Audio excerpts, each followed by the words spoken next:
Hello student, आज આપણે જોઈશું lower respiratory system. Lower respiratory સિસ્ટમમાં COPD. COPD means it's a chronic obstructive pulmonary disease. Chronic obstructive pulmonary disease means it's related to lungs. લંગ્સમાં શું થઈ જશે, જે એરવે જે છે એનું ઓબ્સ્ટ્રક્શન થઈ જશે, લોંગ ટાઈમ સુધી ઓબ્સ્ટ્રક્શન રહેશે, જેના કારણે બહુ બધા કોમ્પ્લિકેશન જે છે એ અરાઇઝ થાય. ડીપલી આપણે ડિસ્કસ કરીશું about the COPD. First we'll discuss the incidence about the COPD. COPD is a widespread disorder. It affects 1 of 14 people over the age of 45 years. 45 yearsના up જે પીપલ છે એ પીપલની અંદર mainly COPD આપણને જોવા મળશે. The disorder usually begins in the 5th or 6th decade of life. It is more common in men, although the incidence in women is increased. It is more frequent in clients living in urban environments and among the socio-economically disadvantaged. જે urban એન્વાયરમેન્ટમાં જે people રહે છે એ લોકોને જલ્દી થવાના chances છે COPD. First definition.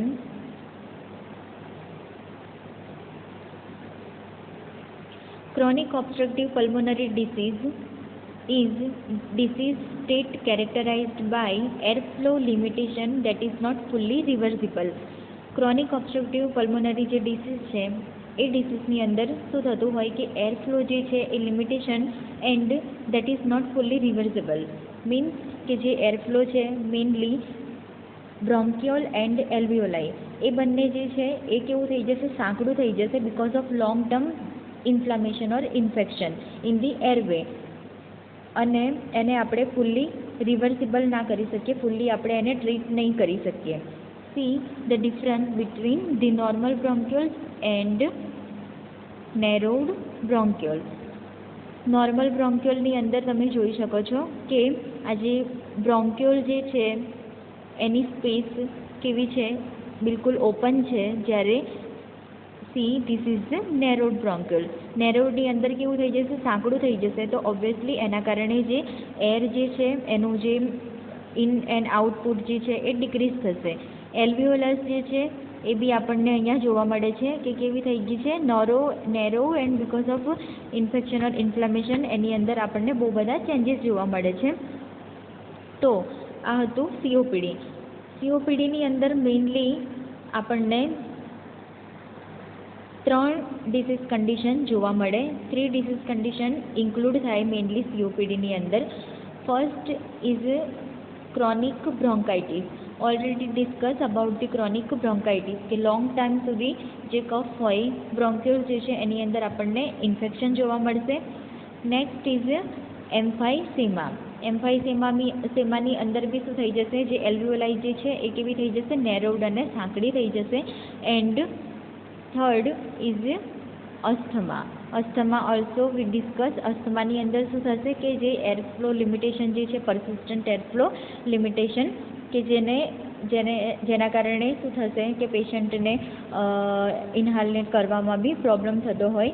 તો આ 3 ડિસીઝ કન્ડિશન મેઇનલી. તો COPDની અંદર કાં તો ક્રોનિક બ્રોન્કાઇટિસ આપણને જોવા મળે, કાં તો એમ્ફાઇસેમા જોવા મળશે, કાં તો અસ્થમા જોવા મળે. અધરવાઇઝ કોઈવાર એવું બી બની શકે કે આ 3 ડિસીઝ કન્ડિશન ઇન્ક્લુડ થાય COPDની અંદર.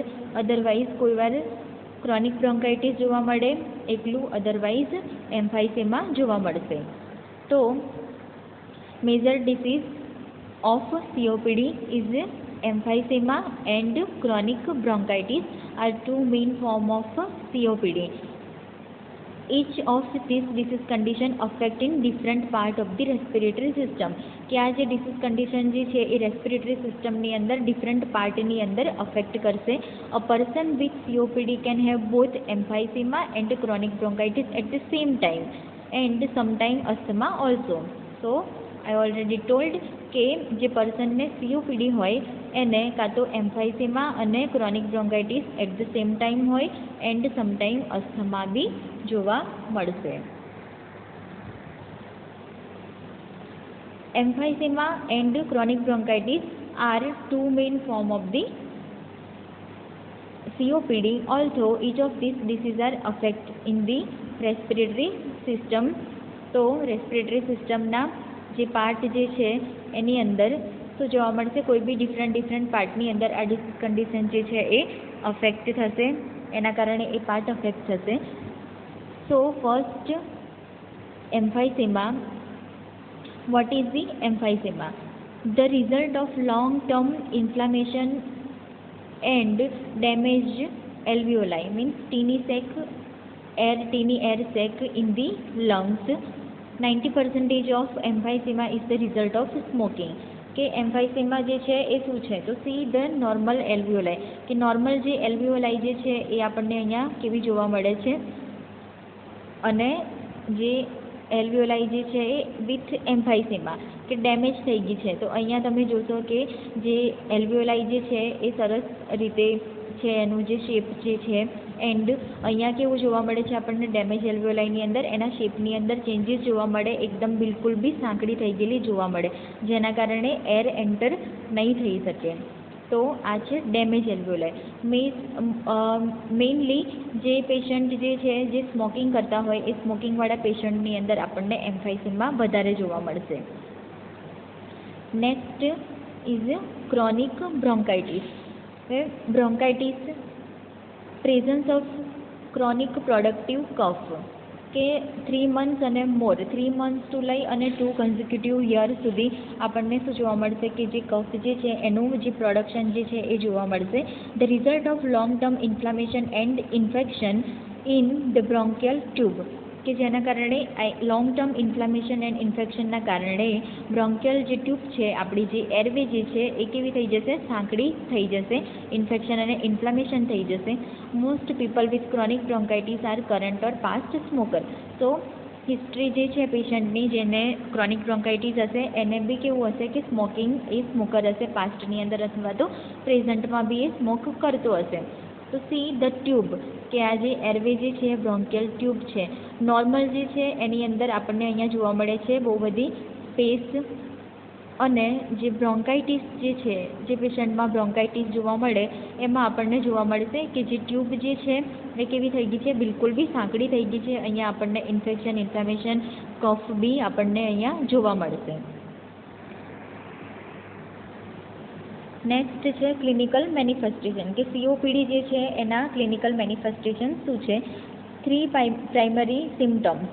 મેઇનલી આપણને કફ જોવા મળશે, સ્પુટમ પ્રોડક્શન જોવા મળશે, ડિસ્નિયા ઓન એક્સક્રીશન, કે જે વખતે એર જે છે એ ઇન અને આઉટ કરવાની જે પ્રોસેસ જે છે એ ટાઈમે એ બહુ જ ડિફિકલ્ટીથી કરી શકશે, ડિસ્નિયા જોવા મળશે, બ્રિધિંગ જે લે છે એમાં આપણને ડિફિકલ્ટી જોવા મળશે. Second, as a progress of dyspnea occurs even the rest, કે આ જે છે કે ફર્સ્ટ પહેલાં કેવું થતું હોય કે જ્યારે વર્ક કરતા હોય એ વખતે આપણને જોવા મળે ડિસ્નિયા, જેમ પ્રોગ્રેસ થતું જાય COPD એ વખતે આપણને જ્યારે બેડ રેસ્ટ કરતું હશે પેશન્ટ એ વખતે બી પેશન્ટમાં કેવું થશે કે એને ડિફિકલ્ટી થશે બ્રીથ કરવામાં. Next, hypoxemia and hypercapnia result from hypoventilation. Hypercapnia means કે ઓક્સિજન લેવલ જે છે એ ડિક્રીઝ થઈ જશે, એન્ડ CO2, કે જે CO2 છે કાર્બન ડાયોક્સાઇડનું લેવલ આપણને કેવું જોવા મળશે કે ઇન્ક્રીઝડ જોવા મળશે બ્લડ સ્ટ્રીમની અંદર. હાઇપોવેન્ટિલેશન મતલબ કે બિલકુલ બી સ્લો બ્રીથિંગ જોવા મળશે આપણને, બ્રીથ લેવામાં બહુ જ પ્રોબ્લેમ થતો હશે, જે બ્રીથ કરશે એ એકદમ સ્લોલી કરશે. Next, respiratory insufficiency and respiratory infection. Because of the hypoxemia, કે ઓક્સિજન લેવલ જે ઓછું છે એન્ડ કાર્બન ડાયોક્સાઇડનું લેવલ જે છે અહીંયા આપણને ઇન્ક્રીઝડ જોવા મળશે, જેના કારણે રેસ્પિરેટરી ઇન્સફિશિયન્સી બી થશે એન્ડ રેસ્પિરેટરી જે ટ્રેક્ટ છે એની અંદર આપણને ઇન્ફેક્શન જોવા મળશે. Not able to take breath. Sometime patient not able to take breath લેવામાં પ્રોબ્લેમ થશે, એબલ નહીં હોય.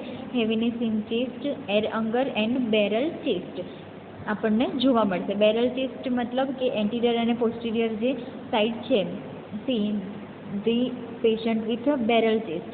તો બેરલ ચેસ્ટની અંદર જે એન્ટિરિયર પોસ્ટિરિયર જે ડાયામીટર જે છે એ આપણને અહીંયા જોવા મળે છે કે નોર્મલની અંદર કેવો છે, અને આ જે છે એ પેશન્ટ વિથ બેરલ ચેસ્ટ કે એનું anterior side and પોસ્ટિરિયર side both કેવી થઈ ગઈ છે કે એની આપણને થોડી ફૂલેલી જોવા મળશે બેરલ ચેસ્ટની અંદર. Next chest tightness, wheezing, shortness of breath, આટલા આપણને સિમ્ટમ્સ જોવા મળશે. Next is a classification of COPD by severity, કે અકોર્ડિંગ ટુ સિવિયરિટી કે કેટલા અમાઉન્ટમાં કેટલા પ્રમાણમાં COPD પેશન્ટમાં જોવા મળે છે, તો એના અકોર્ડિંગ અહીંયા ક્લાસિફિકેશન આપ્યું છે. તો એની અંદર સ્ટેજ છે, 4 stage are involve in this classification. Stage 0, stage 1, stage 2, stage 3 and stage 4. તો ફર્સ્ટ સ્ટેજ 1, સ્ટેજ 1ની અંદર આપણને શું જોવા મળશે?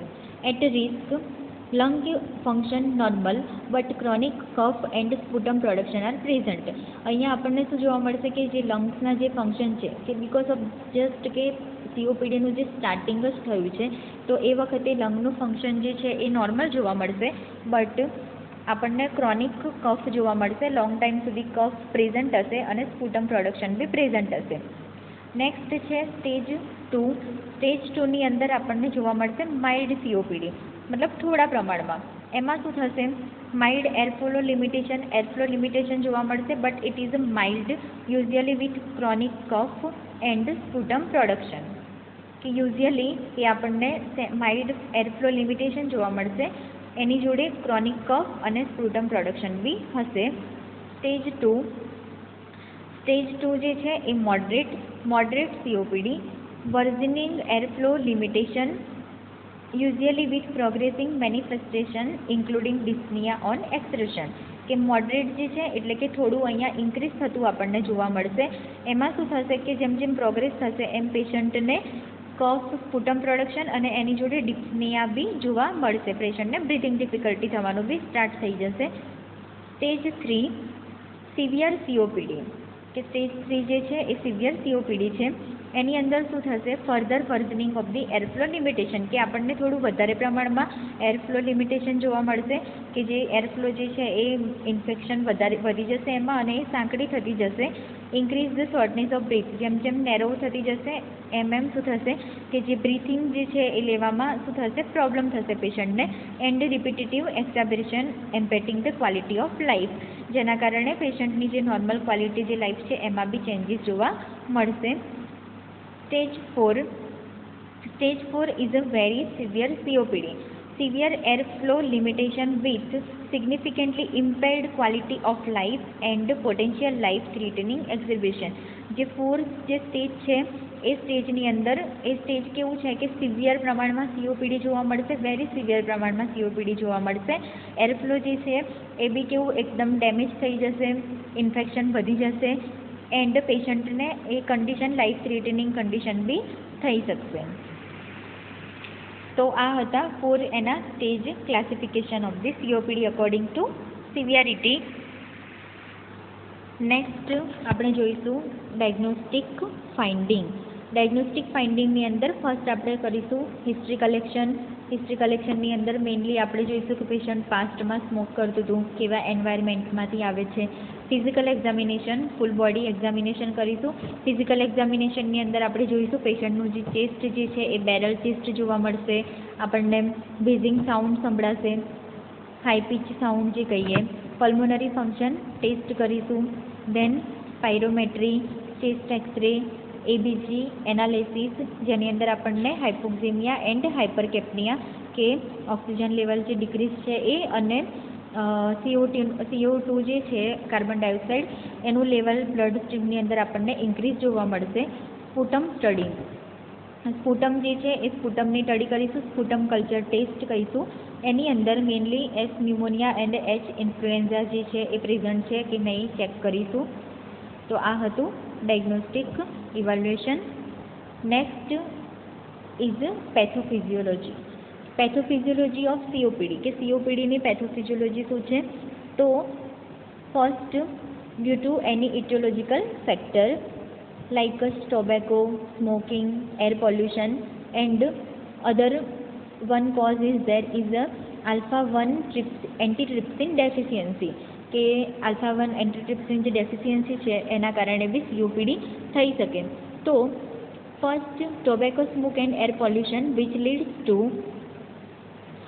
continual bronchial irritation and inflammation કે સ્મોકિંગના કારણે અધરવાઇઝ એર પોલ્યુશન જે છે એના કારણે શું થશે કે કન્ટિન્યુઅલી બ્રોન્કિયલની અંદર ઇરિટેશન જોવા મળશે એન્ડ ઇન્ફ્લામેશન જોવા મળશે which leads to chronic bronchitis. Chronic બ્રોન્કાઇટિસના આપણને સિમ્ટમ્સ ખબર છે કે ક્રોનિક બ્રોન્કાઇટિસની અંદર બ્રોન્કિયલ જે છે એમાં એડીમાં જોવા મળશે, હાઇપર સિક્રેશન ઓફ ધી મ્યુકસનું સિક્રેશન જે છે એ ઇન્ક્રીઝ થશે, ક્રોનિક કફ એન્ડ બ્રોન્કોસ્પાઝમ જે બ્રોન્કિયલ જે છે એ કેવી થઈ જશે, નેરોડ થઈ જશે, સ્પાઝમ થઈ જશે.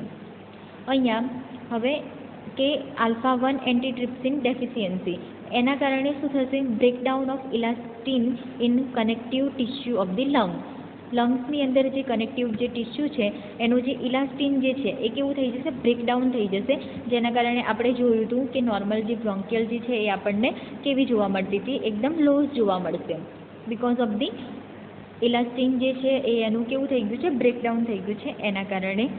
વિચ લીડ્સ ટુ એમ્ફાઇસેમા કે એના કારણે આપણને શું જોવા મળશે, એમ્ફાઇસેમા કે ડિસ્ટ્રક્શન ઓફ એલ્વિયોલાર સેપ્ટા એન્ડ એરવે ઇન્સ્ટેબિલિટી. એરવે જે છે એની સ્ટેબિલિટી જે એલ્વિયોલાર મેઇનલી જે છે એ કેવી થઈ ગઈ છે કે એનું ડિસ્ટ્રક્શન થઈ ગયું છે, ડેમેજ થઈ ગયું. વિચ લીડ્સ ટુ કે હવે ક્રોનિક બ્રોન્કાઇટિસ એન્ડ એમ્ફાઇસેમા એના કારણે આપણને શું જોવા મળશે, તો ફર્સ્ટ એરવે ઓબ્સ્ટ્રક્શન, એરવે જે છે એમાં ઓબ્સ્ટ્રક્શન જોવા મળશે, air trapping, dyspnea and frequent infection. Which leads to abnormal ventilation perfusion ratio કે જેના કારણે વેન્ટિલેશનનો જે રેશિયો જે છે એ આપણને કેવો જોવા મળશે, એબનોર્મલ જોવા મળશે, હાઇપોક્સિમિયા, ઓક્સિજન લેવલ જે છે એ ડિક્રીઝ થઈ ગયું હશે, રાઇટ વેન્ટ્રિક્યુલર હાઇપરટ્રોફી જેના કારણે રાઇટ સાઈડમાં જે વેન્ટ્રિકલ્સ છે એ આપણને હાઇપરટ્રોફી એની સાઇઝ જે છે એ કેવી આપણને જોવા મળશે, ઇન્ક્રીઝડ જોવા મળશે, જેના કારણે શું થશે, cor pulmonale means right side heart damage કે રાઇટ સાઈડ હાર્ટ જે છે એ બી કેવું થઈ ગયું કે ડેમેજ થવાના ચાન્સીસ આપણને જોવા મળશે, mainly because of the COPD. તો this is the pathophysiology of COPD. Next મેનેજમેન્ટની અંદર આપણે ફર્સ્ટ જે સ્ટેપ છે એ પ્રિવેન્શનની અંદર આપણે શું કરીશું કે સ્મોકિંગ સિસેશન. જે બી પેશન્ટ હશે જે સ્મોકર હશે તો એમને આપણે જે સ્મોકિંગ કરતા હશે સ્ટોપ કરવાનું કહીશું. મેડિકેશન આપણે આપીશું, mainly bronchodilator because of the બ્રોન્કિયલ જે છે એ સ્પાઝમ થઈ ગયું છે તો એને આપણે ડાયલેટ કરવા માટે આપીશું bronchodilator drug. This medication are delivered through a meter dose inhaler by nebulizer or via the oral route or in pill or liquid form. કે જે બ્રોન્કોડાયલેટર જે છે એ આપણે ડિફરન્ટ રીતે આપી શકીશું કે એને આપણે MDI મીટર ડોઝ જે ઇન્હાલર જે છે એના થ્રુ આપીશું, નેબ્યુલાઇઝેશન છે એના થ્રુ આપીશું, અધરવાઇઝ ઓરલી જે પીલ જે છે એ અધરવાઇઝ લિક્વિડ ફોર્મમાં આપણે બ્રોન્કોડાયલેટર ડ્રગ જે છે એ પેશન્ટને આપીશું. તો see this is the MDI. આ પાર્ટ જે છે એને કહીશું કેનિસ્ટર એન્ડ માઉથ પીસ જે આપણે માઉથની અંદર એન્ટર કરી અને સ્લોલી કેવું કરીશું, બ્રીથ લઈશું. તો અહીંયા આ પિક્ચર્સની અંદર તમે જોઈ શકો છો how to use the MDI કે જે કેનિસ્ટર જે છે આ જે ઉપરનો પાર્ટ એને આપણે થોડું પુશ ડાઉન કરીશું એન્ડ સ્લોલી બ્રીથ લઈશું, જેના કારણે આની અંદર મેડિકેશન હશે જે મેડિકેશન એરવે થ્રુ આપણે એને લઈશું. ઓકે, તો મેડિકેશન કે બ્રોન્કોડાયલેટર જે ડ્રગ છે ફર્સ્ટ છે નેમ ઓફ ધી ડ્રગની અંદર આઇપ્રાટ્રોપિયમ, એનો ડોઝ આપણે આપીશું 52 mg. આ જે છે એ શોર્ટ એક્ટિંગ ડ્રગ છે, શોર્ટ એક્ટિંગ એન્ટીકોલિનર્જિક. આઇપ્રાટ્રોપિયમ આપણે આપીશું એ વખતે નર્સિસની રિસ્પોન્સિબિલિટી શું છે કે આપણે ચેક કરીશું adverse reaction like bronchospasm, throat irritation and coughing. તો આ જે સાઇડ ઇફેક્ટ આની કદાચ થાય તો આપણે સાઇડ ઇફેક્ટ ચેક કરવાની છે કે બ્રોન્કિયલ સ્પાઝમ થઈ ગયું હોય, થ્રોટ ઇરિટેશન છે કે કફિંગ વધારે ઇન્ક્રીઝ થઈ ગયું છે એ. આલ્બ્યુટેરોલ જે છે એ શોર્ટ એક્ટિંગ બીટા એગોનિસ્ટ જે છે, તો શોર્ટ એક્ટિંગ બીટા એગોનિસ્ટ આપીશું આપણે અને લોંગ એક્ટિંગ બીટા એગોનિસ્ટ બી આપીશું. શોર્ટ એક્ટિંગ બીટા એગોનિસ્ટની અંદર ફર્સ્ટ આલ્બ્યુટેરોલ જે છે, બીજી છે લેવાબ્યુટેરોલ એન્ડ ટીટ્રોપ્રિયમ. તો આ બધી ડ્રગ જે છે એ શોર્ટ એક્ટિંગ બીટા એગોનિસ્ટ જે છે એનો ડોઝ આપણે આપીશું 200 mg. નર્સિંગ રિસ્પોન્સિબિલિટી શું છે? જે વખતે આપણે આલ્બ્યુટેરોલ પ્રોવાઈડ કરીશું, અધરવાઇઝ બીટા એગોનિસ્ટ પ્રોવાઈડ કરીશું, તો do not administer the patient with cardiac disease, કે જે પેશન્ટને કાર્ડિયાક ડિસીઝ હોય એમાં આપણે નહીં આપીએ. હાઇપરથાઇરોઇડિઝમ હોય, હિપેટિક ઇમ્પેરમેન્ટ હોય, તો આ ડિસીઝ કન્ડિશન વિથ જે પેશન્ટ હશે એ પેશન્ટને આપણે આલ્બ્યુટેરોલ પ્રોવાઈડ નહીં કરીએ. દેન સાલ્બેટેરોલ, જે લોંગ એક્ટિંગ બીટા એગોનિસ્ટ જે છે એના એક્ઝામ્પલ છે કે સાર્બેટેલ છે, બીજી છે એમિનોફાઇલિન, થિયોફિલિન. તો આ બધી જે ડ્રગ છે એ લોંગ એક્ટિંગ બીટા એગોનિસ્ટ છે. એનો ડોઝ આપણે આપીશું 4 mg. ચેક ફોર એની side effect like tremor, nervous tension and palpitation, કે આપણે એની સાઇડ ઇફેક્ટ હશે તો નર્સિંગ રિસ્પોન્સિબિલિટીની અંદર આપણે ચેક કરીશું કે પેશન્ટને ટ્રીમર મતલબ કે ધ્રુજારી આવે છે, નર્વસ ટેન્શન, પાલ્પિટેશન, કે જે બ્રીથ કરતી વખતે પોતાનો જે હાર્ટનો સાઉન્ડ સંભળાય એને કહીશું પાલ્પિટેશન. તો આ બધા સિમ્ટમ્સ જોવા મળે છે, એ જે સાઇડ ઇફેક્ટ જે છે આના, તો આપણે ચેક કરીશું. નેક્સ્ટ કોર્ટિકોસ્ટીરોઇડ ડ્રગ બી આપણે પ્રોવાઈડ કરીશું. Other medication like early influenza vaccine, pneumococcal vaccine every 5 to 7 year as a preventive measure. Pneumococcal vaccine આપણે આપીશું as a preventive measure. Next કે આલ્ફા-1 એન્ટીટ્રિપ્સિન ઓગમેન્ટેશન થેરાપી, કે આ જે COPD જે છે એની ડેફિશિયન્સીના કારણે થયો હોય તો આપણે આલ્ફા-1 એન્ટીટ્રિપ્સિન ઓગમેન્ટેશન થેરાપી પેશન્ટને આપીશું. નેક્સ્ટ એન્ટીબાયોટિક થેરાપી, આપણે એન્ટીબાયોટિક ડ્રગ્સ જે છે એ આપીશું. મ્યુકોલાઇટિક એજન્ટ એ તેના માટે કે મ્યુકસ જે છે તો જે થીક થઈ ગયું છે તો એ થીક મ્યુકસ જે છે એને સ્મૂથ કરી અને ઇઝીલી રિલીફ મળે પેશન્ટને, એ માટે આપણે મ્યુકોલાઇટિક એજન્ટ આપીશું. તો મ્યુકોલાઇટિક એજન્ટ જે છે અર્ડોસ્ટેઇન જે છે મેઇનલી એન્ડ કાર્બોસિસ્ટેઇન, આ મેઇનલી જે છે એ મ્યુકોલાઇટિક એજન્ટ છે જે આપણે આપીશું. નેક્સ્ટ એન્ટીટ્યુસિવ એજન્ટ, કે એન્ટીટ્યુસિવ કયા એજન્ટ છે? એન્ટીટ્યુસિવને કફ સપ્રેઝન્ટ બી આપણે કહીશું. તો codeine is the most common or best use for antitussive agent. Codeine આપણે આપીશું. ધેન ડેક્સ્ટ્રોમિથ્રોફેન બી આપીશું એન્ડ એમ્બ્રોક્ઝોલ. તો આ 3 જે છે એ મેઇન એન્ટીટ્યુસિવ એજન્ટ છે.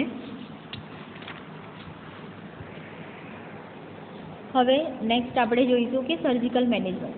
જ્યારે કોઈપણ ડિસીઝ કન્ડિશન મેડિકલી ટ્રીટ ના થઈ શકે તો પછી જ્યારે સિવિયર ફોર્મની અંદર જોવા મળે ડિસીઝ કન્ડિશન, તો આપણે શું કરીશું કે સર્જિકલ મેનેજમેન્ટ કરીશું, પેશન્ટને સર્જિકલી ટ્રીટ કરીશું. તો here one surgical procedure is there, it's the bullectomy. બુલેક્ટોમીની અંદર આપણે શું કરીશું? તો bullae are enlarge air space that do not contribute to ventilation but occupy the space in thorax. This area may be surgically excised. તો બુલેક્ટોમીની અંદર શું કરવામાં આવે કે જે સ્પેસ જે છે એ સાંકડો થઈ ગયું છે, નેરો થઈ ગયું છે, સ્પાઝમ થઈ ગયો, એને આપણે શું કરીશું કે સર્જિકલી એને એક્સપાન્ડ કરીશું, કે સ્પેસ જે છે એને કેવું કરીશું? ઇન્ક્રીઝડ કરીશું, એનલાર્જ કરીશું. એર સ્પેસ મેઇનલી લંગ્સની અંદર. બીજી સર્જિકલ ટ્રીટમેન્ટ છે એની અંદર છે કે lung volume reduction surgery. Lung volume reduction જે સર્જરી છે એની અંદર લંગ પેરેન્ચેમા, કે જે ડિસીઝ પાર્ટ જે છે એને આપણે શું કરીશું? ડિસીઝ પોર્શનને રિમૂવ કરીશું. અને જો સિવિયર હોય કે જેના કારણે લંગ ટોટલી ડેમેજ થઈ ગયો હોય તો લંગ ટ્રાન્સપ્લાન્ટેશન બી કરવામાં આવશે. So this all the surgical management. Next nutritional management. Nutritional મેનેજમેન્ટની અંદર આપણે 6 meal in a day or small or frequent diet. અને હાઈ કેલરી ડાયટ, કે ડાયટ આપણે પ્રોવાઈડ કરીશું બટ એ કેવું હશે કે સ્મોલ અમાઉન્ટમાં આપણે એક દિવસની અંદર થોડા અમાઉન્ટની અંદર આપણે ફ્રિકવન્ટલી પેશન્ટને ડાયટ પ્રોવાઈડ કરીશું, હાઈ કેલરી ડાયટ પ્રોવાઈડ કરીશું. નર્સિંગ મેનેજમેન્ટની અંદર ફર્સ્ટ પ્રોમોટિંગ સ્મોકિંગ સેસેશન, આપણે પેશન્ટને પ્રમોટ કરવાનું છે કે શેના માટે, કે સ્મોકિંગ જે છે એ સ્ટોપ કરવા માટે ડિફરન્ટ હઝાર્ડ જે છે એ યુઝ કરીને હેલ્થ એજ્યુકેશન થ્રુ આપણે આપીશું, પેશન્ટને હેલ્થ એજ્યુકેશન આપીશું, કાઉન્સેલિંગ કરીશું કે જેના કારણે શું થાય, પેશન્ટ જે છે એ એન્કરેજ થાય સ્મોકિંગને સ્ટોપ કરવા માટે. નેક્સ્ટ છે nursing management, improving gas exchange. જે ગેસ એક્સચેન્જ મીન્સ કે જે હાઇપોક્સેમિયા થઈ ગયું છે, ડિસ્પનિયા થઈ ગયું છે પેશન્ટને, તો આપણે એક્સચેન્જ કે O2 જે છે એ આપણે ઇન્ક્રીઝ કરીશું, એડમિનિસ્ટર કરીશું. If bronchodilators or corticosteroid are prescribed, the nurse must administer the medication properly and be alert of potential side effect. કે બ્રોન્કોડાયલેટર અને કોર્ટિકોસ્ટેરોઇડ આપણે ઓલરેડી જોયું, બ્રોન્કોડાયલેટર ડ્રગ કઈ છે, કોર્ટિકોસ્ટેરોઇડ ડ્રગ આપણે પ્રોવાઈડ કરીશું. તો એ વખતે પેશન્ટની નર્સિંગ રિસ્પોન્સિબિલિટી આપણી શું છે as a nurse. The relief of bronchospasm is confirmed by measuring improvement of the expiratory flow rates and volume. કે જે વોલ્યુમ જે છે કે O2નું જે વોલ્યુમ જે છે, અધરવાઇઝ કે ડિસ્પનિયા જે છે એ બી આપણને લોસ જોવા મળે, તો એના કારણે આપણે કન્ફર્મ કરીશું કે જે સ્પાઝમ જે છે, બ્રોન્કોડાયલેટર જે ડ્રગ છે એની ઇફેક્ટ થાય છે કે નહીં. નર્સિંગ મેનેજમેન્ટની અંદર ફર્સ્ટ અચીવિંગ એરવે ક્લિયરન્સ. જે એરવે જે છે એ કેવું થઈ ગયું છે, કફના કારણે જે વધારે પડતું કફ ત્યાં આપણને જોવા મળશે, સ્પુટમ પ્રોડક્શન જોવા મળશે, તો આપણે શું કરીશું, જે એરવે જે છે એને ક્લિયર કરીશું, ઓક્સિજન થેરાપી આપીશું, સમટાઈમ સક્શન બી કરીશું. બ્રીધિંગ એક્સરસાઇઝ, તો બીજું આપણે કઈ રીતે ટ્રીટ કરી શકીએ કે પેશન્ટને breathing exercise કરાવીને. So here there are different type of breathing exercise. First is a diaphragmatic breathing exercise, pursed lip breathing exercise, segmental breathing, એની અંદર apical and lateral costal expansion and posterior basal expansion. Fourth one is a sustained maximal inspiration or deep breathing. તો આ બધી breathing exercise through આપણે શું કરીશું, પેશન્ટને જે relief થાય, કફ રિલીફ થાય એના માટે આપણે કરાવીશું. Improving activity tolerance, nurse evaluate the patient activity, પેશન્ટની એક્ટિવિટી ઇવેલ્યુએટ કરીશું using supportive device, spacing activities, teaching strategies to promote independent activities of daily life. Patient એની ડેલી લાઈફની એક્ટિવિટી કરી શકે છે કે નહીં એ આપણે ચેક કરીશું. દેન અગર સિવિયર જે છે તો પછી એને rehabilitation therapy, occupational therapy, physical therapy બી કન્સલ્ટ કરી શકાય. એન્હાન્સિંગ સેલ્ફ કેર સ્ટ્રેટર્જી, કે સેલ્ફ કેર સ્ટ્રેટર્જીસ જે છે એને એન્હાન્સ કરીશું. Pulmonary rehabilitation programs, nurse help the patient to manage self care, emphasizing the importance of the setting realistic goal. Means in short આપણે પેશન્ટને એની જે ડેલી લાઈફસ્ટાઈલ જે છે એ ચેન્જ કરવા કહીશું. Enhancing individual coping strategy, COPD and its progression promote a cycle of physical, social and psychological consequence, all which are interrelated. કે physically, socially, psychologically જે cycle જે છે આ બધું કેવું છે કે COPDમાં કે ઇન્ટર રિલેટેડ છે, એકબીજાના કેવું છે કે રિલેટેડ જે છે. તો આપણે પેશન્ટને એના ફિઝિકલ ફંક્શન ઇમ્પ્રૂવ કરવા માટે આપણે પ્રમોટ કરીશું, સાયકોલોજીકલી સપોર્ટ આપીશું, ઇમોશનલી પેશન્ટને સ્ટેબલ કરીશું psychological support through, and socially બી પેશન્ટને આપણે સપોર્ટ કરીશું. નર્સિંગ ડાયગ્નોસિસ, કે કયા નર્સિંગ ડાયગ્નોસિસ જોવા મળશે. Ineffective airway clearance related to sputum production, then ineffective breathing pattern related to shortness of breath, impaired gas exchange related to ventilation perfusion inequality, disturbed sleeping pattern related to discomfort, and knowledge deficiency related to lack of information about the COPD. Assignment, આજના તમારા assignment છે, જે topic આપણે ભણ્યા એ તમે લોકો નોટ્સમાં લખશો. Breathing exercise જે છે એ બ્રીથિંગ એક્સરસાઇઝ ડીપલી તમે એના ઇમેજ જોશો અને એનું અસાઇનમેન્ટ બી મને સબમિટ કરાવશો. Okay, thank you.